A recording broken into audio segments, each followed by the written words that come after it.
আজকে আমরা জগন্নাথের একটি লীলা শুনব। এখানে প্রথমে জিজ্ঞাসা করি নিজেকে কে পুরীধাম গিয়েছে পুরীধাম? কে কে গিয়েছে একটু হাত তোলো। বাহ, তো সবাই গিয়েছে। তাহলে পুরীধামে আমরা জগন্নাথকে দেখবার জন্য যাই, তাই তো মায়েরা? সেই জগন্নাথকে আমরা কিভাবে পেলাম? জগন্নাথকে দেখতে ওই রকম কেন? চোখগুলো বড় বড়, হাতগুলো ছোট ছোট, জগন্নাথের পা নেই কেন? কিভাবে আমরা কলিযুগে জগন্নাথকে পেলাম সেই লীলা আজ আমরা সাধন করব। আজকে আমাদের লীলার নাম নীলাচলে নীল মাধব। হরিবোল। পুরীধামের বর্তমান এখন নাম পুরীধাম, কিন্তু এর আগের নাম ছিল অবন্তীনগর।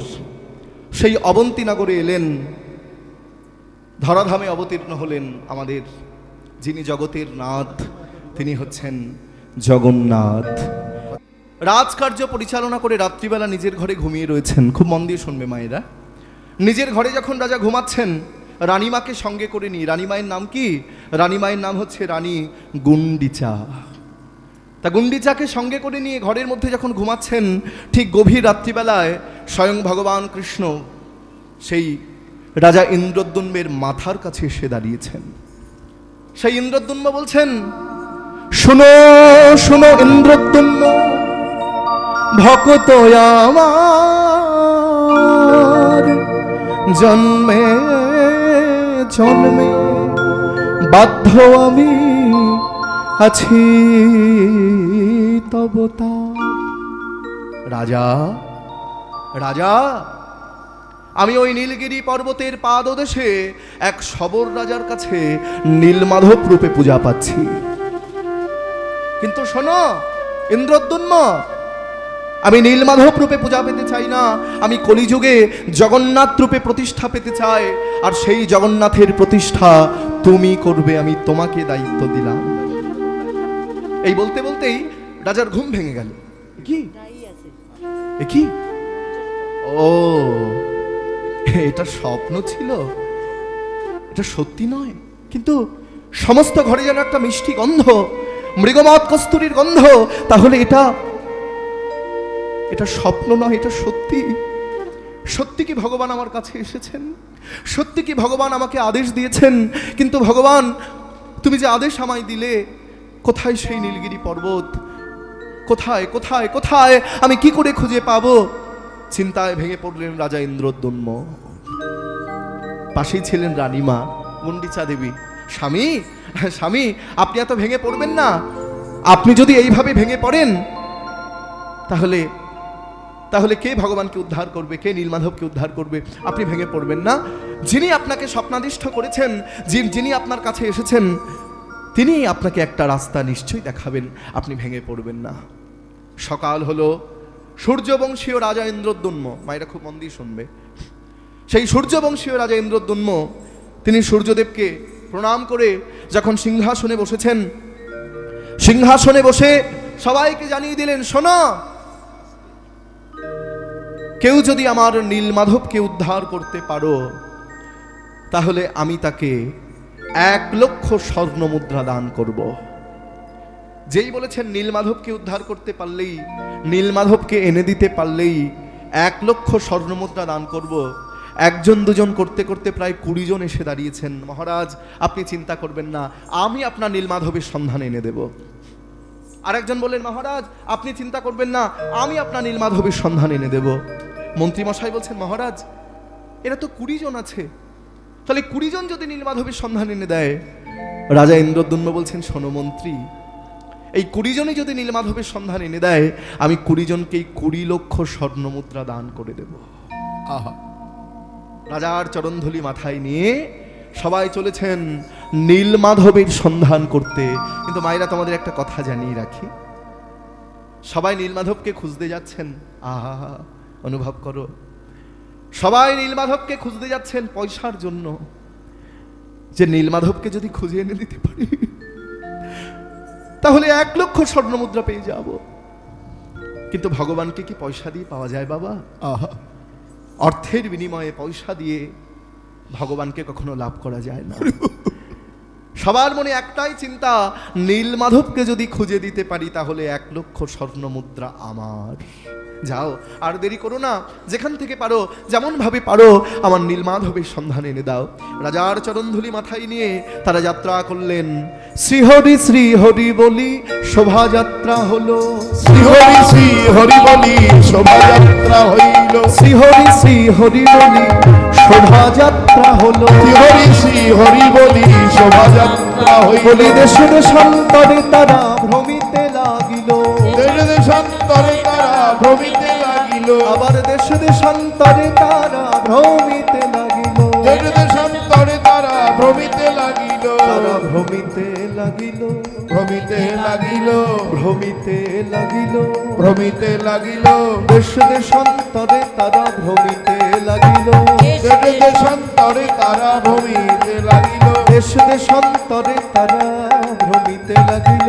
দেশ দেশান্তরে নীল মাধব দেখা দাও বলে ভ্রমিতে লাগিল, মাধব দেখা দাও বলে, ভ্রমিতে লাগিল, মাধব দেখা দাও বলে, ভ্রমিতে লাগিল, মাধব দেখা দাও বলে, ভ্রমিতে লাগিল, ভূমিতে লাগিল। রাজার চরণধুলি মাথায় নিয়ে সবাই বেরিয়ে পড়লেন নীলমাধবকে খুঁজে আনবার জন্য। 1 দিন 2 দিন 3 দিন করতে করতে কত মাঠ জঙ্গল নদী পেরিয়ে চলে যাচ্ছেন, কিন্তু শুরু হলো প্রবল ঝড় বৃষ্টি বজ্রপাত। দেখতে দেখতে 1 দিন 2 দিন 3 দিন করতে করতে একটা গোটা সপ্তাহ কেটে গেল। কিছু না খেয়ে না ঘুমিয়ে খুঁজে বেড়াচ্ছে, কিন্তু একটা মানুষ কতদিন খুঁজতে পারে বাবা? পয়সা দিয়ে ভগবানকে পাওয়া যায় না। তারা খুঁজে পেল না। 1 সপ্তাহ তারা খুঁজে খুঁজে বেড়ালো, কিন্তু কোথায় নীলগিরি পর্বত, কোথায় সেই নীলমাধব? তারা রাজার কাছে এসে ব্যর্থতার কথা বললেন, মহারাজ ক্ষমা করে দিন মহারাজ, পারলাম না, আমরা আপনার নীলমাধবের সন্ধান এনে দিতে পারলাম না, আমাদের আপনি ক্ষমা করুন, আমরা ব্যর্থ। হরিব। ভেঙে পড়লেন রাজা ইন্দ্রদ্যম্ন, ভেঙে পড়লেন বাবা। আহার নিদ্রা ত্যাগ করলেন, কিছু খায় না, ঘুমায় না, শুধু ভগবানকে ডাকে, ভগবান হে কৃপাময় করুণাময়।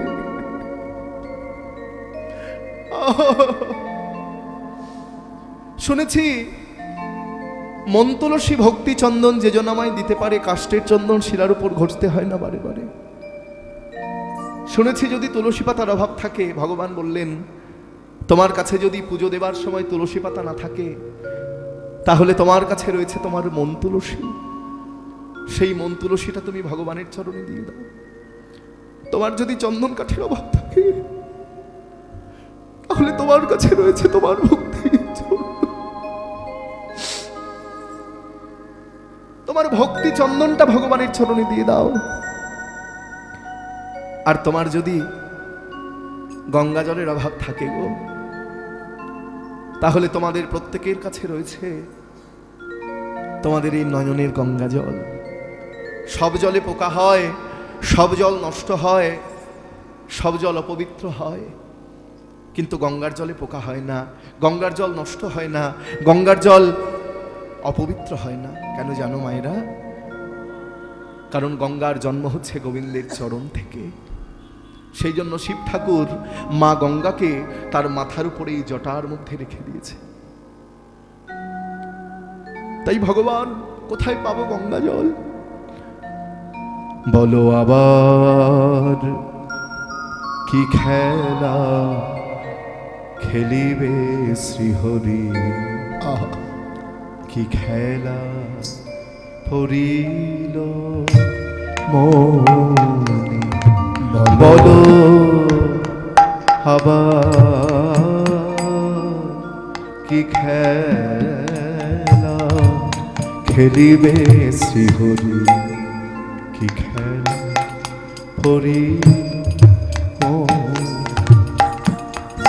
আবার কি খেলা খেলিছ শ্রীহরি, কি খেলা পড়িল মনে, বলো আবার কি খেলা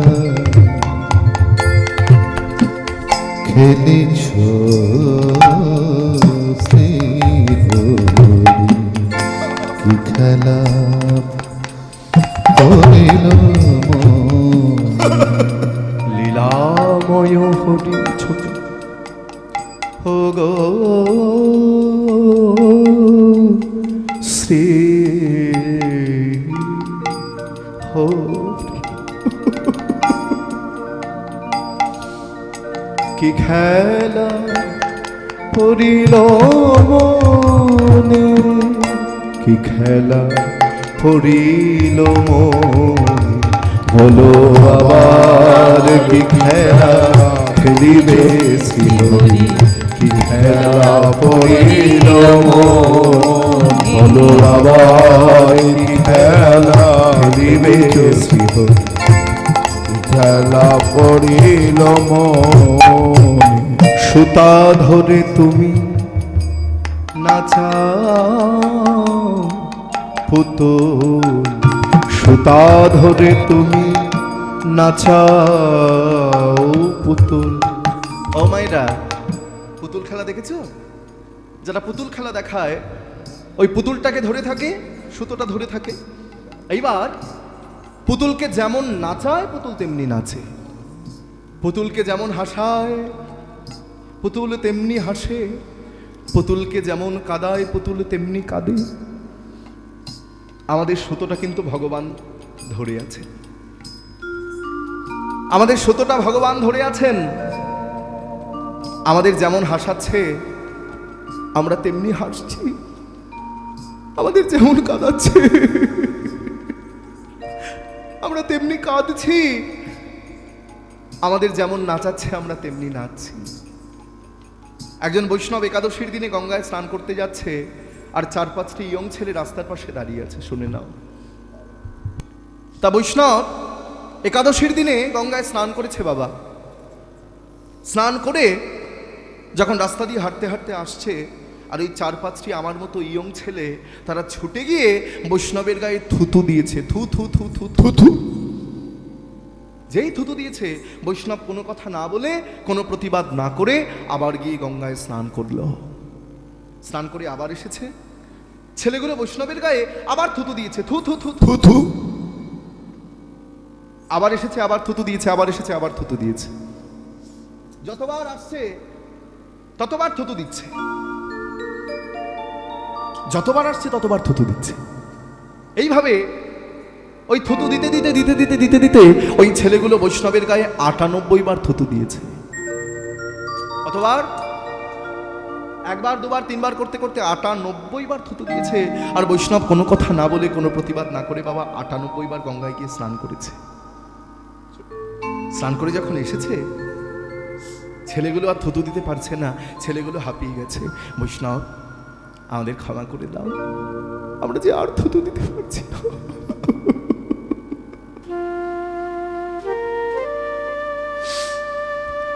আমাদের ক্ষমা করে দাও বৈষ্ণব। বৈষ্ণব হাত জোর করে বলে, বাবা শোনো, প্রতিদিন আমি একবার করে গঙ্গায় স্নান করি, আজকে একাদশীর দিন তোমরা আমার গায়ে 98 বার থুতু দিলে বলে আমার 98 বারই গঙ্গায় স্নান করা হলো। তা তোমাদের কাছে আমার নিবেদন, তোমরা আর দুবার আমার গায়ে থুতু দাও, কারণ আর দুবার থুতু দিলে আজকে একাদশীর দিন সকালবেলা আমার 100 বার গঙ্গায় স্নান করা হয়ে যাবে। সুতা ধরে তুমি নাচাও পুতুল, সুতা ধরে নাচাও নাচাও পুতুল। কেহ হাসে কেহ কাঁদিয়া ব্যাকুল, নদীর কুল ভাঙিয়া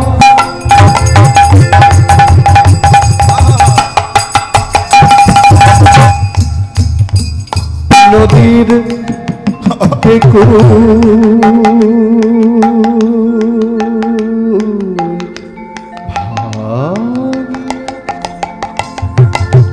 গরই কুল কি খেলা পড়িল মনে, কি খেলা পড়িল মনে, বলো আবার কি খেলা পড়িল মনে। বলো আবার কি খেলা খেলিবে শ্রীহরি, কি খেলা করিল মনে। ভেঙে পড়লেন রাজা ইন্দ্রদ্যুম্ন, আহার নিদ্রা ত্যাগ করলেন, কিছু খায় না, ঘুমায় না, শুধু কাঁদে আর বলে, হে নীলমাধব, তুমি আমাকে আদেশ দিয়েছো তোমাকে উদ্ধার করবার জন্য, কিন্তু তুমি যদি নিজেই আমাকে ধরা না দাও তাহলে আমি কি করে তোমায় খুঁজে পাবো? ও মাইরা, রাজা যখন ভেঙে পড়েছেন, রাজা যখন খাচ্ছে না, ঘুমাচ্ছে না, এমন সময় রাজার কাছে এসে দাঁড়িয়েছেন রাজা ইন্দ্রদ্যুম্নের একমাত্র জামাই। তোমাদের বলে রাখি, এই কীর্তনের মধ্যে কত কিছু পাওয়া যায়, সেই জন্য কীর্তনটাকে মন দিয়ে শুনতে হবে। কীর্তনটাকে মন দিয়ে না শুনলে কিন্তু কীর্তন ভালো লাগবে না। রাজা ইন্দ্রদ্যুম্নের 18টা ছেলে ছিল আর একটি মাত্র মেয়ে ছিল। সেই মেয়ের সঙ্গে যার বিবাহ হলো, রাজা ইন্দ্রদ্যুম্নের জামাইয়ের নাম হচ্ছে বিদ্যাপতি। বিদ্যাপতি মানে তোমরা আবার ভেবে নিও না ওই পদকর্তা যিনি পদ লিখেছেন সেই বিদ্যাপতি, সেই বিদ্যাপতি নয়। ইনি হচ্ছেন পুরীধামের বেদজ্ঞ ব্রাহ্মণ, বেদজ্ঞ পণ্ডিত বিদ্যাপতি, যিনি উচ্চবংশীয় ব্রাহ্মণ। ব্রাহ্মণ শুধু হলে হবে না, এখানে যদি কোনো ব্রাহ্মণ থাকো কীর্তনের আসরে, তাহলে আমার কথায় কিছু মনে করো না, আমি কাউকে ছোট করার জন্য বলছি না। ব্রাহ্মণ হচ্ছেন সর্বশ্রেষ্ঠ বাবা। যত জাতি রয়েছে ব্রাহ্মণ জাতি হচ্ছে শ্রেষ্ঠ জাতি। সেই জন্য ভগবান কৃষ্ণ ব্রাহ্মণের সম্মান বৃদ্ধির জন্য ভৃগুমুনির পদচিহ্ন বক্ষে ধারণ করে রেখেছেন। ভৃগু ছিলেন ব্রাহ্মণ, 10 বছর ধরে সাধনা করলেন, ভগবানকে পেলেন না। 10 বছর সাধনা করে যখন ভগবানকে পেলেন না, তখন ভগবানের এই বক্ষে পদাঘাত মেরে ভৃগু বললেন, ভগবান তোমার এই বক্ষে পদাঘাত মেরে দেখলাম তোমার হৃদয়টা কঠিন না কোমল। ভগবান বললেন, ভৃগু আমার কঠিন বক্ষে আঘাত মেরে তোমার কোমল চরণে কোনো আঘাত লাগেনি তো? আহা, তা ব্রাহ্মণ শুধু হলে হবে না, ব্রাহ্মণের মধ্যে 9টা গুণ থাকতে হবে। 9টা গুণ কি কি? সম, দম, তপ, শৌচ, ক্ষান্তি, আর্যাবম, জ্ঞান, বিজ্ঞান, আস্তিক্যম। সম মানে ইন্দ্রিয় সংযম, দম মানে দমন করতে হবে, দমন করা, তপ মানে তপস্যা, শৌচ মানে পবিত্রতা, ব্রাহ্মণকে পবিত্র থাকতে হবে, ক্ষান্তি মানে ক্ষমা করা, ব্রাহ্মণ সবসময় ক্ষমা করবে সবাইকে, সমদম, তপ, শৌচ, ক্ষান্তি, আর্যাবম, আর্যাবম মানে সরলতা, ব্রাহ্মণ সবসময় সরল হবে, জ্ঞান, শাস্ত্রের প্রতি ব্রাহ্মণের জ্ঞান থাকতে হবে, বিজ্ঞান, শুধু শাস্ত্রের জ্ঞান থাকলে হবে না, তাকে বিশেষ জ্ঞানের অধিকারী হতে হবে, বিজ্ঞান। আর শেষে বলছেন আস্তিক্যম। আস্তিক্যম মানে ঈশ্বরের প্রতি অগাধ বিশ্বাস। ব্রাহ্মণ যখন পুজো করতে আসে, 5 জনের পুজো কিন্তু ব্রাহ্মণ আগে করে। কি কি মায়েরা জানো তো এটা? 5 জনের পুজো ব্রাহ্মণ আগে করে। প্রথম পুজোকার, তার নাম হচ্ছে গণেশ, তারপর দীনেশ, তারপর রমেশ, তারপর উমেশ, তারপর উমা। প্রথম পুজো হবে গণেশ, তারপর দীনেশ। দীনেশকে, যিনি দিনের বেলা উদিত হন, তিনি হচ্ছেন সূর্যদেব, সূর্য পুজো হবে। তারপর রমেশ, রমেশকে, রমা হচ্ছেন লক্ষ্মী, লক্ষ্মীর স্বামী, তিনি হচ্ছেন ভগবান বিষ্ণু, তারপর বিষ্ণু পূজা হবে। তারপর হবে উমেশ, উমেশকে উমার স্বামী, উমা হচ্ছে দুর্গা, দুর্গার স্বামী হচ্ছে শিব ঠাকুর, তারপর শিব পূজা হবে। তারপর হবে উমা। তা রাজা ইন্দ্রদ্যুম্নের একটি মাত্র মেয়ে, তার সঙ্গে যার বিবাহ হলো, তিনি হচ্ছেন বেদজ্ঞ পণ্ডিত, বেদজ্ঞ ব্রাহ্মণ বিদ্যাপতি। আর যে রাজা ইন্দ্রদ্যুম্নের 18টা ছেলে, কিন্তু ওই 18টা ছেলের মধ্যে গন্ডগোল শুরু হয়ে গেল জগন্নাথের সম্পত্তি নিয়ে। এটা আমি এক জায়গায় কীর্তন করতে গিয়েছিলাম, আমাকে বললো, গৌরগোপাল তুমি যে কথাটা বলছো, এই যে কথাটা তুমি বলছো যে 18টা ছেলে ছিল, এটা কোথায় পেলে? এটা ভুল নয় তো? আমি বললাম, শাস্ত্রের বাইরে একটা কথা বলবো না। হ্যাঁ, আমাদের 3 পুরুষ কীর্তন, আমার দাদু কীর্তন করতেন রাধারমন দাস, তারপরে আমার বাবা শ্রী শচীনন্দন সরকার, তারপরে আমি গৌরগোপাল সরকার। জগন্নাথ সারাবলিতে লেখা রয়েছে, রাজা ইন্দ্রদ্যুম্নের 18টা ছেলে জগন্নাথের সম্পত্তি নিয়ে যখন মারামারি শুরু হয়ে গেল, তখন গুন্ডিচা বললেন, স্বামী, রাজা ইন্দ্রদ্যুম্নকে বলছেন, স্বামী আমার ছেলে চাই না, আমার জগন্নাথ চাই, আমার 18টা ছেলের দরকার নাই, আপনি বেঁচে থাকতেই ছেলেদের মধ্যেই জগন্নাথের সম্পত্তি নিয়ে গন্ডগোল শুরু হয়েছে, আর আপনি মারা গেলে কি হবে? আমার ছেলে চাই না, আমার জগন্নাথকে চাই। আপনি যেমন ভাবে পারেন এক্ষুনি আমার ছেলেদের হত্যা করে মেরে ফেলুন। রাজা ইন্দ্রদ্যম্ন রাতের অন্ধকারে 18টা ছেলের বাবা হয়ে নিজের ছেলেকে হত্যা করলেন। 18টা ছেলেকে হত্যা করলেন বাবা নিজে হাতে, এবং পুরীধামে একটি জায়গা তৈরি করলেন। তোমরা সবাই জানো যে জায়গাটির নাম হচ্ছে 18 নালা। 18 নালা কি? অনেকের ধারণা থাকে এটা জানে না, এই যে বলে দিলাম। রাজা ইন্দ্রদ্যম্নের 18টা ছেলে যারা পুরীধামে আসবে 18 নালার উপর দিয়ে আসবে, আর সেই দিন তারা উদ্ধার হয়ে যাবে ভক্তের চরণ ধুলিতে। আর একটি মাত্র মেয়ের সঙ্গে যার বিবাহ হলো তিনি হচ্ছেন বিদ্যাপতি। সেই বিদ্যাপতি এসে বলছেন, মহারাজ আপনি ভেঙে পড়বেন না, আপনি কাঁদবেন না। আপনি যদি ভেঙে পড়েন তাহলে কি হবে? বিদ্যাপতি, বিদ্যাপতি বলো, স্বয়ং ভগবান আমাকে আদেশ দিয়েছেন, আমি কি করে তাকে উদ্ধার করব? বিদ্যাপতি বলছেন, মহারাজ আমি যদি আপনার নীলমাধবের সন্ধান এনে দিতে পারি। বিদ্যাপতি, তুমি আমার নীলমাধবের সন্ধান এনে দেবে? হ্যাঁ, আমি আপনার নীলমাধবের সন্ধান এনে দেব। কিন্তু বিদ্যাপতি, তুমি যদি নীলমাধবের সন্ধান এনে দিতে পারো, তুমি যা চাও আমি তোমাকে তাই দেব। সোনা দানা, টাকা পয়সা, মণি মুক্তা হীরা, এমনকি আমার রাজত্ব পর্যন্ত আমি তোমায় দিয়ে দেব। বিদ্যাপতি বলছেন, মহারাজ নীলমাধবকে আমি যদি সন্ধান এনে দিতে পারি, তার বিনিময়ে সোনা দানা, টাকা পয়সা, মণি মুক্তা হীরা, রজত কাঞ্চন, রাজত্ব আমি কিচ্ছু চাই না। তাই ইন্দ্রদ্যম্ন বলছে, তুমি কিছু চাও না, তাহলে আমার জন্য কেন এত কষ্ট করবে?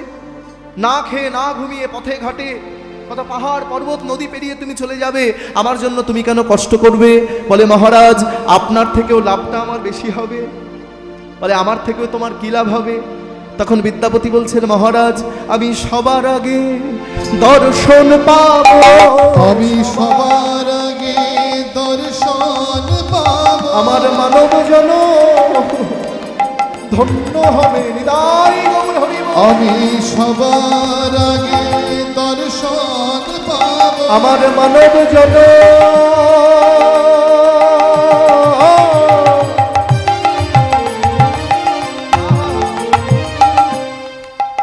ধন্য ধন্য হবে নিতাই গৌর হরি হরি বলে। মানব জনম ধন্য হবে, নিতাই গৌর হরি হরি বলে। আমার মানব জনম ধন্য হবে, গৌর হরি হরি বলে। মানব জনম ধন্য, নিতাই গৌর হরি হরি বলে। মানব জনম ধন্য হবে, আমি সবার আগে দর্শন পাবো, আমি সবার আগে দর্শন পাবো। বেশ বিদ্যাপতি, আর দেরি করো না, যাও তুমি নীলমাধবের সন্ধান এনে দাও। ভক্তমণ্ডলী মায়েরা রাজার চরণধুলি মাথায় নিয়ে বিদ্যাপতি বেরিয়ে পড়লেন নীলমাধবের সন্ধান করতে। কত পথ, কত নদী, কত জঙ্গল, কত পাহাড়, কত পর্বত পেরিয়ে বিদ্যাপতি চলে যাচ্ছেন। একদিন, দুদিন, 3 দিন করতে করতে বিদ্যাপতি একটা সপ্তাহ পেরিয়ে গেল, 10 দিন পেরিয়ে গেল, 12 দিন, 13 দিন, 14 দিন পেরিয়ে গেল। ঠিক 15 দিনের মাথায় বিদ্যাপতি আর হাঁটতে পারছেন না। বিদ্যাপতি ঢলে পড়লেন একটা অন্ধকার জঙ্গলের মধ্যে। অন্ধকার জঙ্গলের মধ্যে পড়ে গেলেন। হ্যাঁ, আমার আর উঠবার শক্তি নাই। হে নীলমাধব, তাহলে কি সত্যি আমি তোমার দর্শন পাবো না? এই অন্ধকার ঘন জঙ্গলের মধ্যে আমি পড়ে রয়েছি। এই রাত্রি মনে হয় আমার শেষ রাত্রি, আর মনে হয় রাজার সঙ্গে আমার দেখা হবে না। অন্যদিকে মন দিও না মায়েরা, হ্যাঁ খুব মন দিয়ে শোনো। বিদ্যাপতি ভাবছেন আর মনে হয় আমার রাজার সঙ্গে দেখা হবে না। এই ভাবছেন মনে মনে যে আজকে রাত্রি আমার শেষ রাত্রি, আমি আর বাঁচবো না, আমি আজকেই মরে যাব। এই ভাবতে ভাবতেই ওই অন্ধকারের মধ্যে বিদ্যাপতি দূর থেকে দেখতে পেলেন একটা প্রদীপের আলো জ্বলছে। একটা প্রদীপের আলো দেখতে পেলেন বিদ্যাপতি। ওই আলোকে লক্ষ্য করেই বিদ্যাপতি চমকে উঠলেন, এ কি, এই অন্ধকারের মধ্যে আলো জ্বলছে? তাহলে আলো যখন জ্বলছে নিশ্চয়ই ওখানে কেউ একটা প্রদীপ জ্বালিয়েছে। কি গো, নিশ্চয়ই সেখানে একটা সলতে দিয়েছে, তেল দিয়েছে, প্রদীপটা তো এমনি এমনি জ্বলছে না। তাহলে প্রদীপটা যেমন তেমন প্রদীপ নয়, প্রদীপটা হচ্ছে আমার আশার প্রদীপ। প্রদীপকে লক্ষ্য করে বিদ্যাপতি ঠেলে উঠলেন। ঠেলে উঠে এক পা দুপা করতে করতে ওই প্রদীপের কাছে গিয়ে দাঁড়িয়েছে। আর যেই প্রদীপের কাছে গিয়ে দাঁড়িয়েছে, বিদ্যাপতি দেখছেন ওই জঙ্গলের মধ্যে একটা ছোট্ট কুঁড়ে ঘর। আর এই কুঁড়ে ঘরের মধ্যে একজন রমণী ওই প্রদীপটা হাতে নিয়ে সন্ধ্যাবেলায় তুলসী তলায় প্রদীপ দিচ্ছেন। আমরা সবাই মিলে একটু গাইবো, হ্যাঁ? নমো নমো তুলসী কৃষ্ণ প্রেয়সী, নমো নমো। সবাই গাও। ও তুলসী প্রিয়সী নমো নমো, তুলসী কৃষ্ণ প্রেয়সী নমো নমো। আমি রাধা কৃষ্ণের সেবা পাবো এই অভিলাষী, আমি রাধা কৃষ্ণের সেবা পাবো এই অভিলাষী। আমি রাধা কৃষ্ণের সেবা পাবো এই অভিলাষী, নমো নমো। ও তুলসী কৃষ্ণ প্রেয়সী নমো নমো। যে তোমার শরণ লয় তার বাঞ্ছা পূর্ণ হয়, যে তোমার শরণ লয় তার বাঞ্ছা পূর্ণ হয়। কৃপা করি করো তারে বৃন্দাবন বাসী, নমো নমো। ও তুলসী কৃষ্ণ প্রেয়সী নমো নমো। মোর মনে এই অভিলাষ বিলাস কুঞ্জে দিও বাস। মোর মনে এই অভিলাষ বিলাস কুঞ্জে দিও বাস। আমি নয়নে হেরিব সদা যুগলের উপরাশি, নমো নমো। ও তুলসী কৃষ্ণ প্রেয়সী নমো নমো। দীন কৃষ্ণ দাসে মোর যেন এই দীন কৃষ্ণ দাস কয় মোর যেন এই হয়। আমি শ্রীরাধা গো বৃন্দ প্রেমে সদা যেন ভাসি। হরিব গোবিন্দ প্রেমে সদাই যেন আমি গৌর গোবিন্দ প্রেমে সদা যেন ভাসি। আমি গৌর গোবিন্দ প্রেমে সদাই যেন ভাসি, নমো নমো। ও তুলসী কৃষ্ণ প্রেয়সী নমো নমো। বলো তুলসী মহারানী কি, বলো বৃন্দে মহারানী কি, বলো ভক্তি দেবী কি। যেই তুলসী তলায় প্রদীপ দিয়ে প্রণাম করেছেন, এমন সময় বিদ্যাপতি গিয়ে দরজায় বলছেন, কে আছো? দরজা খোলো, কে আছো? দরজা খোলো। আর দরজা ধাক্কানোর শব্দ শুনেই ওই রমণী এসে ঘরের দরজা খুলে দিলেন। দরজা খুলেই দেখছেন দরজার সামনে একজন ক্লান্ত পরিশ্রান্ত পৈতা রয়েছে, তিনি হচ্ছেন ব্রাহ্মণ, তিনি দাঁড়িয়ে রয়েছেন। তখন সেই রমণী হাত জোর করে প্রণাম করে বলছেন, কে আপনি? আমি হলাম একজন বেদজ্ঞ ব্রাহ্মণ, আমার নাম বিদ্যাপতি। আমি পথহারা পথিক, আমি পথ হারিয়ে ফেলেছি, আমি দিশা খুঁজে পাচ্ছি না। আজকে রাত্রিটা দয়া করে আপনার বাড়িতে আমাকে বিশ্রাম দিন, আমি ক্লান্ত পরিশ্রান্ত। আচ্ছা, আপনার পরিচয়টা জানতে পারি? কে বলছেন? বিদ্যাপতি সেই রমণীকে বলছেন, আপনার পরিচয় কি? তখন সেই রমণী বলছেন, শবরেরও কন্যা আমি, নামটি ললিতা। শবরেরও কন্যা আমি, নামটি ললিতা। শবর রাজা বিশ্বাবসু হয় মোর পিতা।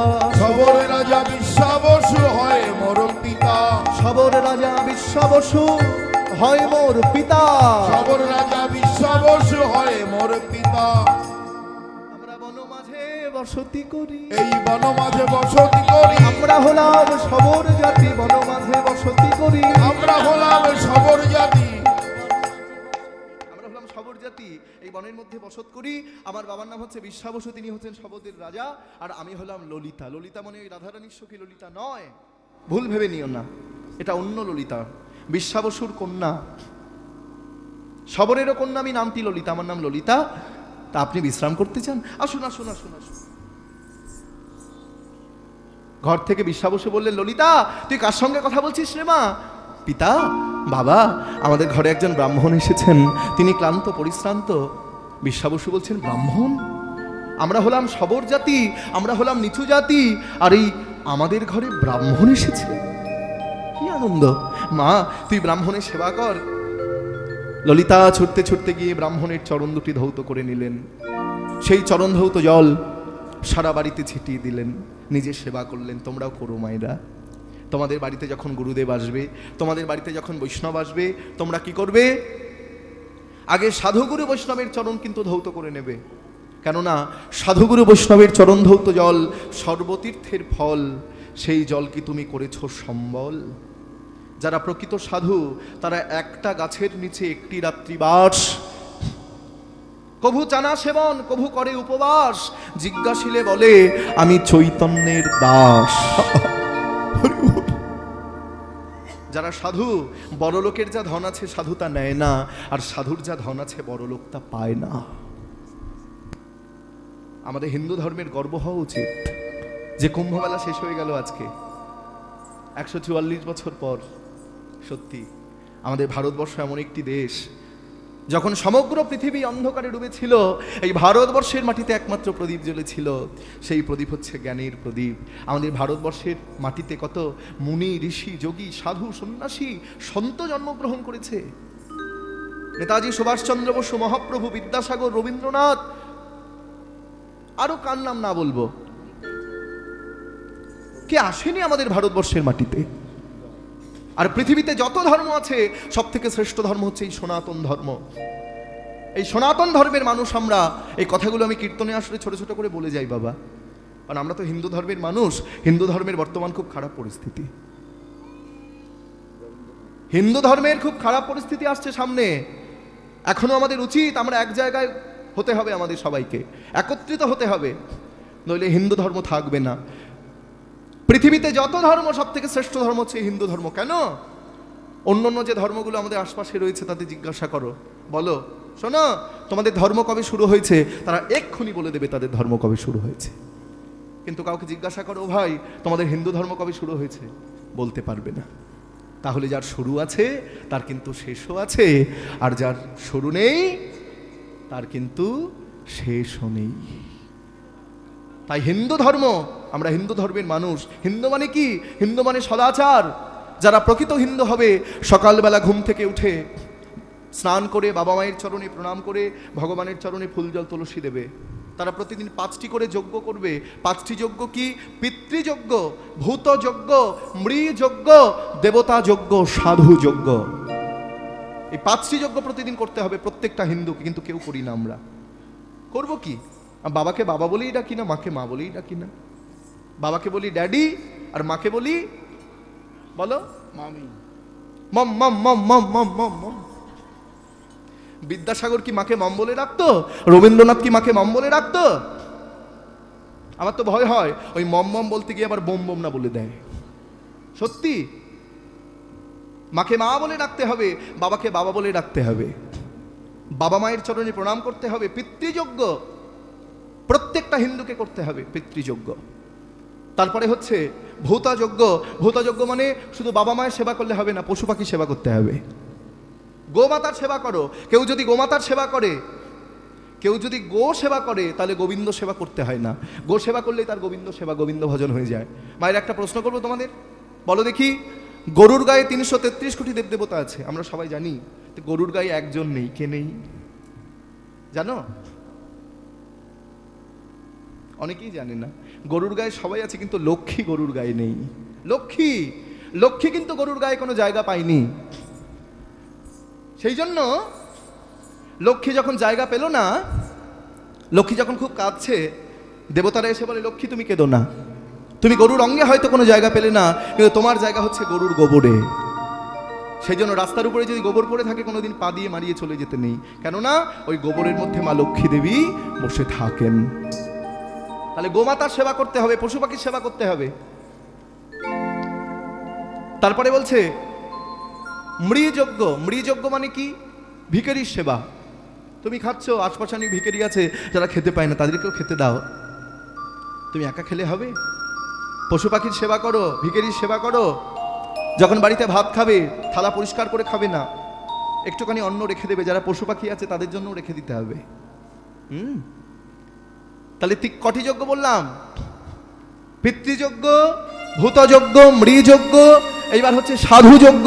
সাধু যজ্ঞ মানে সাধু সেবা, বৈষ্ণব সেবা। বৈষ্ণব সেবা মানে বাড়িতে বৈষ্ণবকে ডেকে এনে সেবা দিলাম, ওটা বৈষ্ণব সেবা। বাড়িতে বৈষ্ণবকে ডেকে নিয়ে সেবা দিলাম, হ্যাঁ ওটাও সেবা, কিন্তু অন্যভাবে বৈষ্ণবকে সেবা দেওয়া যায় বাবা। কোনো বৈষ্ণব বৃন্দাবন যেতে পারছে না, তার ট্রেনের টিকিট কেটে দিলে সেটাও কিন্তু বৈষ্ণবের সেবায় লেগে গেল। কোনো বৈষ্ণব সে দরিদ্র, সে ভাগবত পড়তে পারছে না, তাকে একটা ভাগবত গ্রন্থ কিনে দিলে সেটাও কিন্তু সেবায় লেগে গেল। সাধু সেবা, সাধু যজ্ঞ। আর সবার শেষে বলছে দেবতা যজ্ঞ। দেবতা যজ্ঞ মানে সকালবেলা ঘুম থেকে উঠে স্নান করে ভগবানের চরণে ফুল জল তুলসী দিয়ে, যদি চাকরি করো চাকরি করতে যাবে, যদি ব্যবসা করো ব্যবসা করতে যাবে, যদি কীর্তন করো তাহলে কীর্তন করতে চলে যাবে। জয় রাধে। না খুব ভালো, তোমাদের এত সুন্দর অনুষ্ঠান, আমার এত ভালো লাগছে। হ্যাঁ, বহু জায়গায় কীর্তন করতে যাই, কিন্তু বিশ্বাস করো আমার অনেক দূর বাড়ি, আমি সেই বনগাঁর কাছ থেকে এসেছি, উত্তর 24 পরগনা। তা এতটা দূর থেকে এসেছি শুধুমাত্র তোমাদের চরণধুলি পাওয়ার জন্য, কিন্তু আমার এত ভালো লাগলো। আমি এইরকম অনুষ্ঠান খুব কম জায়গায় দেখেছি, এবং এত রাত্রিবেলা এত ভক্ত পরিবেশ এবং এত ভালো কমিটি, যাদের কথা না বললেই নয়। আসার সঙ্গে সঙ্গে এত আদর যত্ন আপ্যায়ন, তাদের আতিথেয়তায় আমি মুগ্ধ হয়েছি। আমি ধন্য হলাম আজকে এখানে এসে। ভগবানের চরণে প্রার্থনা করি তোমাদের অনুষ্ঠানের যেন শ্রীবৃদ্ধি হয়, প্রত্যেক বছর তোমরা যেন এইভাবেই হরিনাম যজ্ঞে ব্রতী হতে পারো, এই ভুবন মঙ্গল হরিনাম যজ্ঞে তোমরা যেন প্রত্যেকে একত্রিত হতে পারো, এটা ভগবানের চরণে প্রার্থনা করি। তোমাদের আশীর্বাদে আমি খুব নগণ্য, আমি কিছুই জানি না। হ্যাঁ, তোমাদের আশীর্বাদে কলকাতা রবীন্দ্রভারতী বিশ্ববিদ্যালয় থেকে আমি কীর্তন নিয়ে পড়াশুনো করেছি মায়েরা, যেখানে আমি কীর্তনে MA করেছি, কীর্তনে মাস্টার্স করেছি, এবং তোমাদের আশীর্বাদে রবীন্দ্রভারতী ইউনিভার্সিটির মধ্যে কীর্তন ডিপার্টমেন্টে কীর্তনে আমি ফার্স্ট হয়েছি, রাজ্যপাল আমাকে পুরস্কৃত করেছে। এটা আমার অহংকার নয়, এটা তোমাদের মতো ভক্তদের আশীর্বাদ। কিছুদিন আগে আমি গিয়েছিলাম লন্ডন, ইংল্যান্ড। আমাকে নিয়ে গিয়েছিল, কলকাতা থেকে 14 ঘন্টা প্লেনে করে আমি গিয়েছিলাম। 1.5 মাস ছিলাম ইংল্যান্ডের মাটিতে, যে ভারত আর ইংল্যান্ডের খেলা হয় সেই ইংল্যান্ড, লন্ডন। কলকাতা থেকে দুবাই, দুবাই থেকে লন্ডন গিয়েছিলাম, যেখানে কেউ বাংলায় কথা বলতে পারে না, যাদের প্রধান ভাষা হচ্ছে ইংরেজি, ইংরেজ যারা। সেখানে গিয়ে ইংল্যান্ডের বিভিন্ন শহরে আমি কীর্তন গিয়েছি, এটা আমার পরম সৌভাগ্য, তোমাদের মতো ভক্তদের আশীর্বাদ। বার্মিংহাম, ম্যানচেস্টার, পোর্টসমাউথ, ইডেনবরা এবং স্কটল্যান্ড, যেখানে প্রচণ্ড ঠান্ডা, সেখানে গিয়েও আমি কীর্তন গিয়েছি। যে ইংরেজরা একটা সময় আমাদের ভারতবর্ষকে শাসন করেছে, যাদের কৃতদাস হয়ে আমরা ছিলাম, সেই ইংল্যান্ডের মাটিতে গিয়ে, লন্ডনের মাটিতে গিয়ে আমি বাংলার নিতাই গৌরের নাম প্রচার করে এসেছি। তা সেখানে গিয়ে একটা সাহেবের সঙ্গে আমার পরিচয় হয়েছিল। সে আমাকে বলছে, গৌর গোপাল তুমি খুব সুন্দর কীর্তন করিয়াছো। বাংলা বলছে একটু অন্য ভাষায়। হ্যাঁ, ও যে তুমি খুব সুন্দর কীর্তন করিয়াছো। আমি বললাম, বাহ, আপনি বাংলা বলতে পারেন? বলে, হ্যাঁ বাংলা শিখিয়াছি। আমি, বাংলা শিখলেন কেন? বাংলা বলিতে আমার ভালো লাগে। বলছে, আমি কলকাতায় যাইব, বাঙালি মেয়েকে বিবাহ করিব। ওর ইচ্ছে বাঙালি মেয়েকে বিবাহ করবে, কেননা ও জানে যে বাঙালি মেয়েরা নাকি খুব ভালো হয়, খুব সংসারী হয়। আমি মনে মনে ভাবছি খুব ভালো। বলছে বাঙালি মেয়েকে বিবাহ করিব, আমার সঙ্গে ভজন করিবে। আমি মনে মনে কি ভাবছি জানো? যে বিবাহ করিয়া দেখো বাপের নাম ভুলিয়া যাইবে। যায়নি তাই না, সত্যি খুব ভালো মায়েরা। হরি বল। তাহলে কোথায় ছিলাম মনে আছে তো? বিদ্যাপতি, বিদ্যাপতি চরণ ধৌত করে দিলেন, বিদ্যাপতিকে সেবার প্রসাদ সেবা দিলেন, বিদ্যাপতি সেবা করলেন। সেবা করে যেই বিদ্যাপতি শোবার বিছানা করে দিয়েছেন, বিদ্যাপতি শুয়েছেন, কিন্তু বিদ্যাপতির ঘুম আসছে না। হে নীলমাধব, আমি কি এখানে ঘুমাতে এসেছি? আমি তোমাকে উদ্ধার করতে এসেছি। তুমি যদি কৃপা করে আমায় দেখা না দাও, তাহলে আমার ক্ষমতা নেই তোমাকে উদ্ধার করার। এই মনে মনে ভাবছে। আর গভীর রাত্রিবেলায় বিশ্বাবসু তার মেয়ে ললিতাকে ডেকে উঠল, ললিতা ললিতা, হ্যাঁ বাবা বলো। বলি ব্রাহ্মণ ঘুমিয়েছে। হ্যাঁ বাবা, ব্রাহ্মণকে আমি সবার বিছানা করে দিয়েছি, ব্রাহ্মণ ঘুমিয়েছে। বেশ মা, তাহলে তুই আর দেরি করিস না, আমাকে পূজার নৈবেদ্য সাজিয়ে দে, আমি নীলমাধবের সেবায় যাব। চমকে উঠলেন বিদ্যাপতি। হ্যাঁ, আমি ঠিক শুনলাম তো? কি বললো? কি বললো? নীলমাধবের সেবায় যাবে? তবে কি সত্যি সত্যিই কৃপা করে করুণা করে নীলমাধব? না না না না না, আমার বোধহয় ভুল হয়ে গেল, আমার মনে হয় ভুল হয়ে গেল। ওই সারাদিন নীলমাধব নীলমাধব নীলমাধব করছি বলে আমার মাথার মধ্যে মনে হয় নীলমাধবটাই ঢুকে আছে। তাহলে আজকে না হয় আমার ভুল হলো, কালকে তো আর ভুল হবে না। আমি বলেছিলাম আজকে রাত্রিটা থাকবো, কালকেও এখানে থাকবো, কালকেও যাব না। নিশ্চয়ই আজকে যখন পূজা করতে গেছে কালকে আবার যাবে না। পরদিন এসে বলছেন, মহারাজ আজকে রাত্রিটা আপনার বাড়িতে বিশ্রাম করব। বিশ্বা বসু বলছেন, আপনি ব্রাহ্মণ মানুষ, আপনি একদিন কেন দুদিন কেন, আপনার যতদিন ইচ্ছে আপনি আমার বাড়িতে থাকুন, এতে আমার কোনো আপত্তি নাই। পরদিন আবার প্রসাদ সেবা দিলেন, প্রসাদ সেবা করলেন। প্রসাদ সেবা করে বিদ্যাপতিকে সবার বিছানা করে দিলেন রাত্রিবেলা। বিদ্যাপতি কিন্তু আজ ঘুমায়নি, চুপ করে বসে আছে। ঠিক রাত্রি 12টার সময় আজও একই কথা। ললিতা বলো বাবা। বলি ব্রাহ্মণ ঘুমিয়েছে? হ্যাঁ বাবা ঘুমিয়েছে। তাহলে আমাকে পূজার নৈবেদ্য সাজিয়ে দিয়ে আমি নীলমাধবের সেবায় যাব। উঠে দাঁড়ালেন বিদ্যাপতি। কৃপা করে করুণা করে নীলমাধব আমায় দেখা দিলেন, আমায় সন্ধান বলে দিলেন যে সে কোথায় আছেন, কিন্তু তার দেখা পাবো কি করে? দেখা আমি কি করে পাবো? এই মনে মনে ভাবছে বাবা। তাহলে নীলমাধবের আছে না বুঝতে পারলাম, কিন্তু কোথায় আছে সেটা তো জানি না। তাহলে কোথায় আছে সেটা যদি জানতে হয় তাহলে কি করতে হবে? এই পরিবারের সঙ্গে আমাকে একটা সম্বন্ধ স্থাপন করতে হবে। আর সম্বন্ধ স্থাপন মানে বিশ্বা বসুর একমাত্র মেয়ে ললিতাকে আমি বিবাহ করতে চাই। তবে তোমাদের কাছে একটা কথা জানিয়ে রাখি, এই যে বিদ্যাপতি মনে মনে ভাবলো যে বিবাহ করবে, তাহলে তো বিদ্যাপতির চরিত্র খারাপ। তার তো আগে একটা স্ত্রী আছে, সে তো রাজার জামাই, ইন্দ্রদ্যুম্নের জামাই, তবু আবার কেন বিবাহ করতে চাইছে? তার ইন্দ্রিয় চরিতার্থ করার জন্য নয়, শুধুমাত্র নীলমাধবকে উদ্ধার করবার জন্য।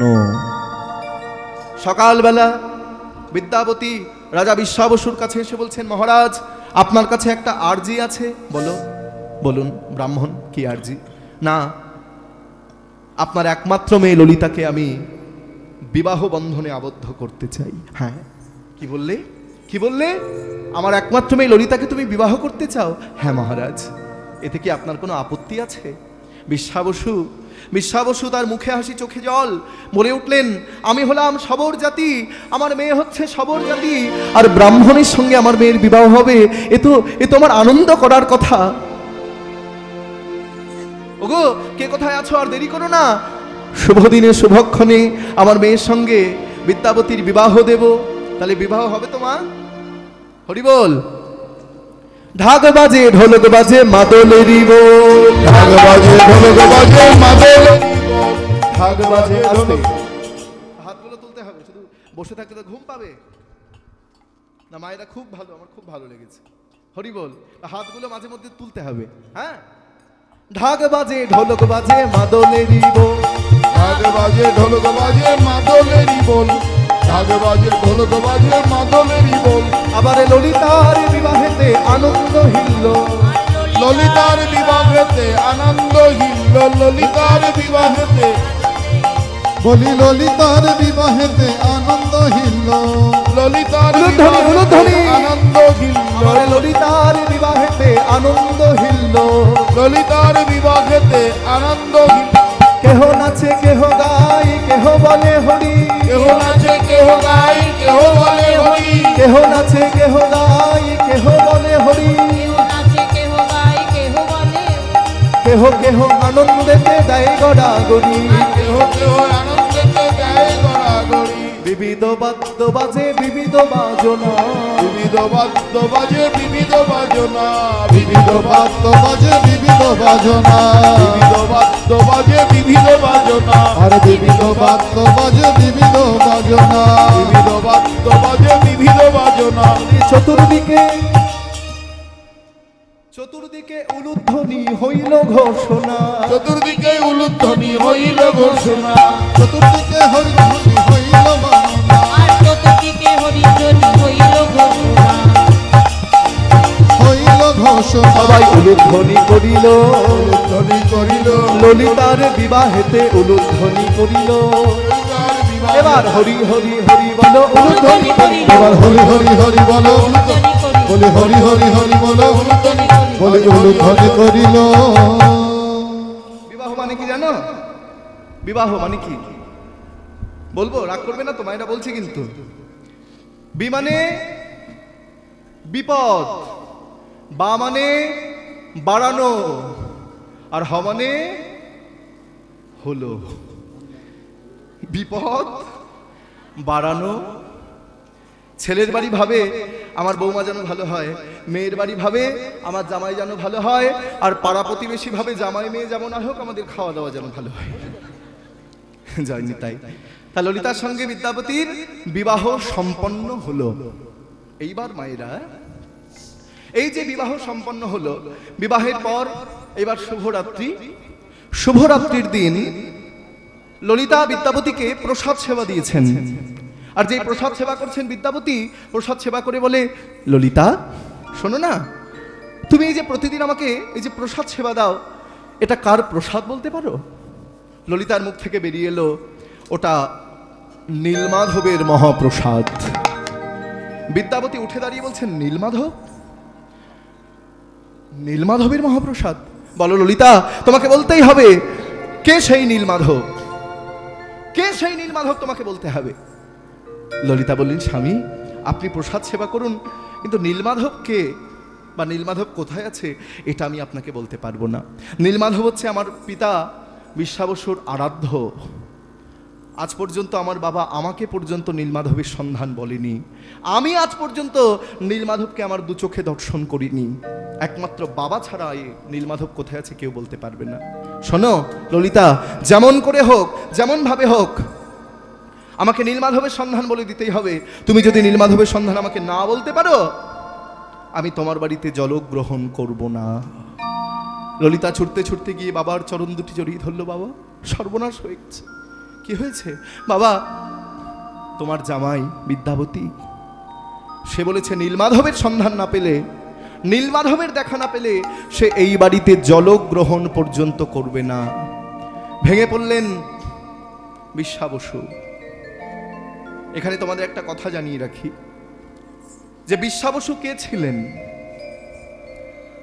কেন বিশ্বাবসু নীলমাধবের সেবা করছেন, কি এমন সাধনা করেছিল বিশ্বাবসু যে স্বয়ং নীলমাধব তার কাছে এসেছেন, তার আরাধ্যদেব নীলমাধব স্বয়ং শ্রীহরি জগন্নাথ।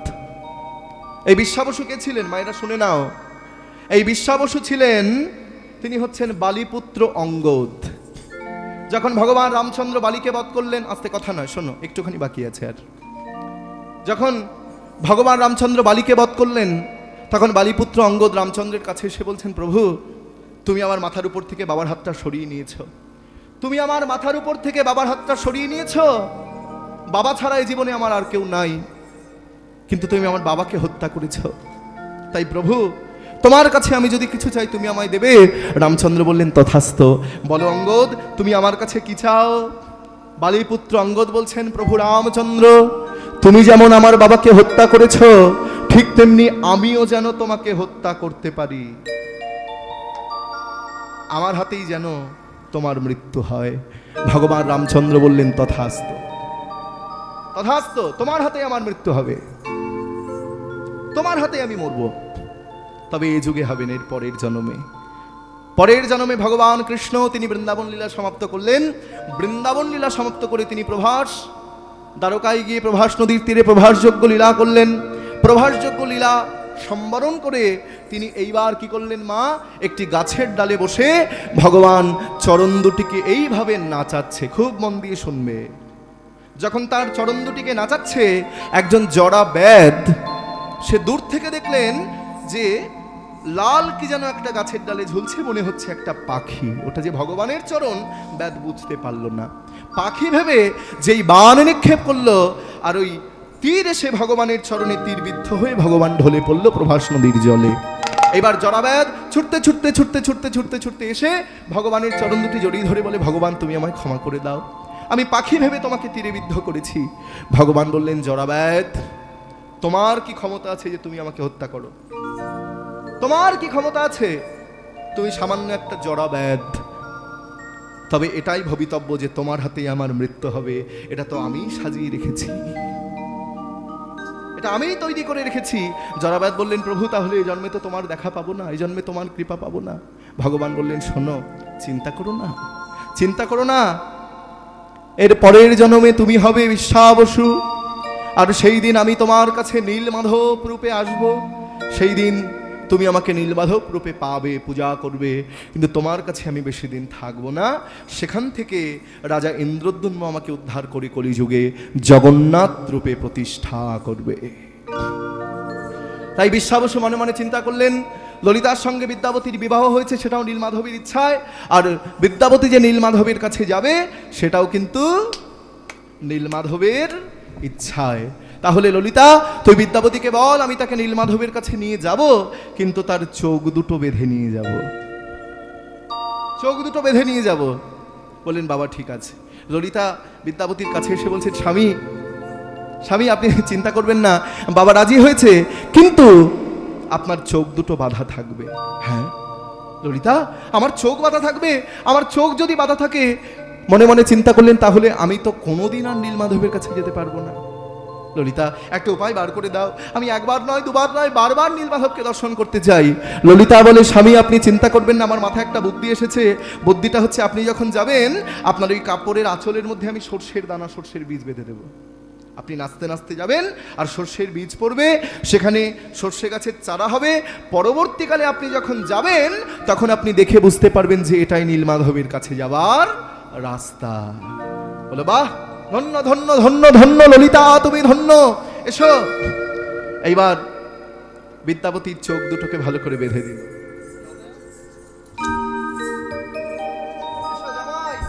এই যে জামাই, শাশুড়ি মায়েরা বসে আছে, কিন্তু শাশুড়ি মায়েরা জামাইকে খুব ভালোবাসে, জানো তো? সত্যি, জামাই ষষ্ঠীর সময় সেদিন ফেসবুকে দেখছিলাম যে শাশুড়ি মা জামাইকে এত ভালোবাসে, 500 রকমের পদ দুদিন ধরে রান্না করে জামাইকে খাইয়েছে জামাই ষষ্ঠীর দিন।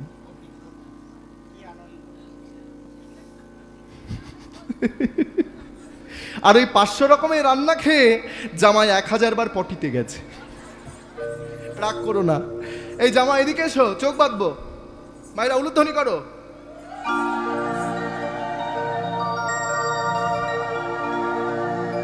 হ্যাঁ, চোখ বাঁধা হয়েছে, হয়েছে তো? জামাই শোনো, এই যে আমি তোমার হাত ধরে ধরে নিয়ে যাব, ঠিক আছে? একদম চোখ খোলার চেষ্টা করবে না কিন্তু। বেশ, এইবার আগে আগে যাচ্ছে বিশ্বাবসু, আর পেছন পেছন হাত ধরে নিয়ে যাচ্ছে কাকে? জামাই বিদ্যাপতিকে। মায়েরা সবাই মিলে চলো, একবার দুবাহু তুলে গাইবো, গোবিন্দ মাধব গিরিধারী ভজ গোবিন্দ মাধব গিরিধারী ভজ, গোবিন্দ মাধব গিরিধারী ভজ, গোবিন্দ মাধব গিরিধারী। জয় কেশব মাধব বংশীধারী, কেশব মাধব বংশীধারী। ভজ গোবিন্দ, ভজ গোবিন্দ মাধব গিরিধারী, ভজ গোবিন্দ মাধব গিরিধারী। মায়েরা গাইতে পারবে আমার সাথে একটু? আমি শুনেছি এখানকার মায়েরা নাকি ভালো গাইতে পারে, দেখি তো গাইতে পারে কেমন, গাও। ভজ গোবিন্দ মাধব গিরিধারী, ভজ গো